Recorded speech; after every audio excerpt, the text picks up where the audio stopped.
평화로운 봄날의 대학 캠퍼스. 여기 생애 첫 소개팅을 앞둔 한 남자가 있습니다. 성공적인 첫 연락을 마치고 오늘은 그녀와 처음 만나는 날입니다. 남중, 남고, 공대, 군대를 나온 이 남자에게는 이번 만남이 더욱 의미가 깊습니다. 모든 게 순조로울 것 같았던 하루.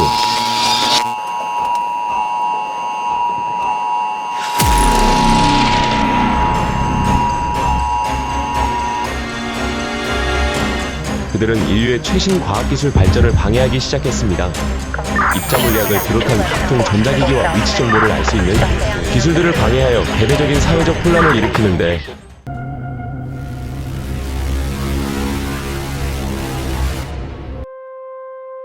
소개팅녀에게 미팅 장소를 알려줄 수 없게 된 남자는 절망합니다. 한참을 고민하다 무언가 결심하고 일어서는 남자.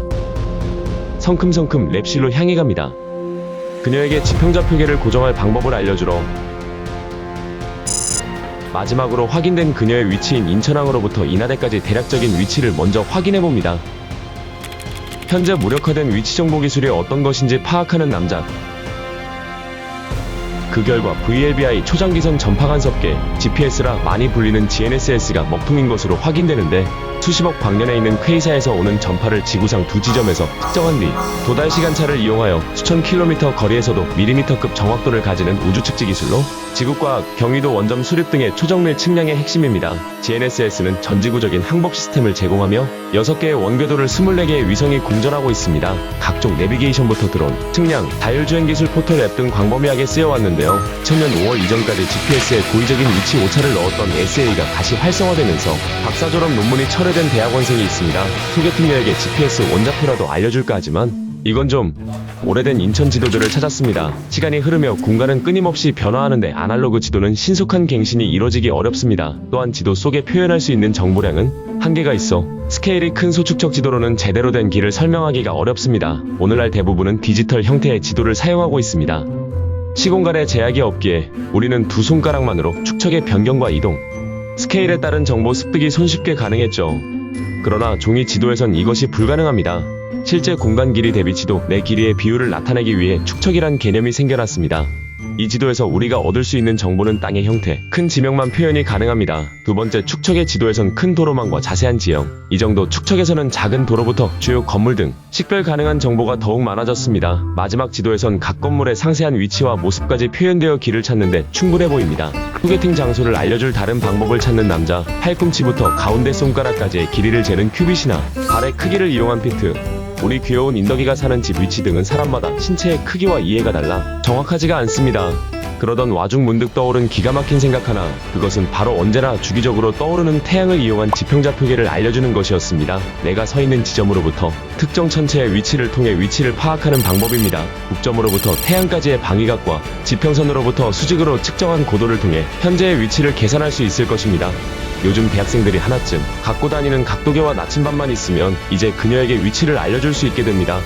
나침반을 내려놓고 측정을 하려던 찰나 문제가 떠올랐습니다.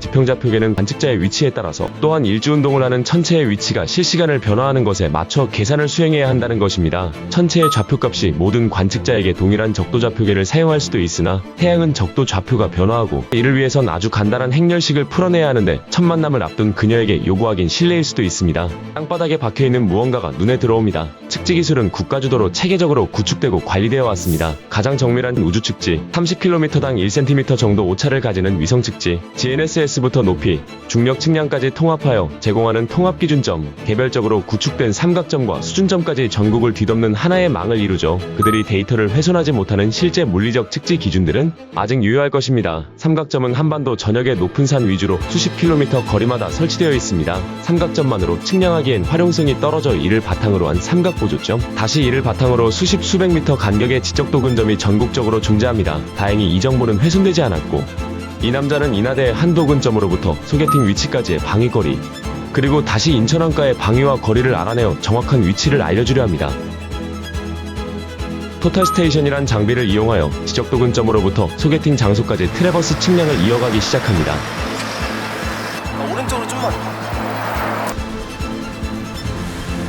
이쪽? 아, 이거 어떻게 했네. 이쪽? 측량을 마치고 오차 조정과 방위각, 기성거리를 산출하는 여러 과정을 거쳐 마침내 어디로 와야 하는지 알려주려 했으나 높이값이 빠졌다는 치명적인 실수를 발견합니다. 표고를 몰라 그녀에게 실망을 안겨줄 순 결코 없습니다. 여기 지구가 있습니다. 우리는 지구를 지도상의 좌표값으로 나타내기 위해 가상의 타원체를 만들어냈습니다. 이를 지구타원체라 부릅니다. 과거 각 나라는 자기 나라에 가장 적합하고 잘 맞는 타원체를 정의하였고 현재는 국제적으로 통용되는 국제타원체를 사용합니다.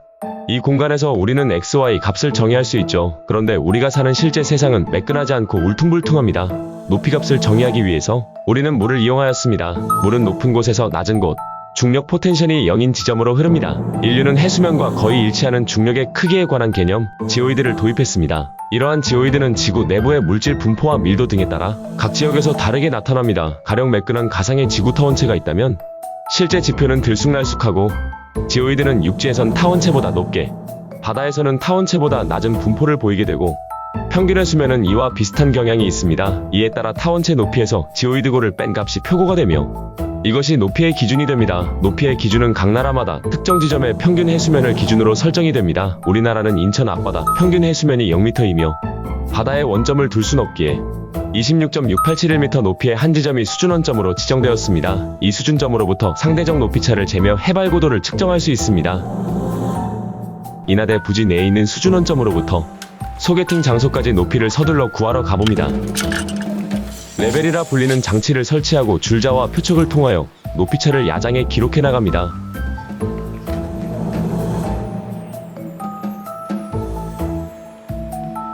다시 스터디룸으로 돌아와 기록한 야장을 정리하고 계산을 합니다. 마침내 높이값까지 모두 산출. 그녀에게 센스있게 방위값, 기성거리, 표고에 대한 모든 정보를 알려주었습니다. 더불어 전 세계를 3m 격자로 나눠 세 단어로 주소를 나타내는 W3W 값까지 불러주니 이보다 완벽할 순 없습니다.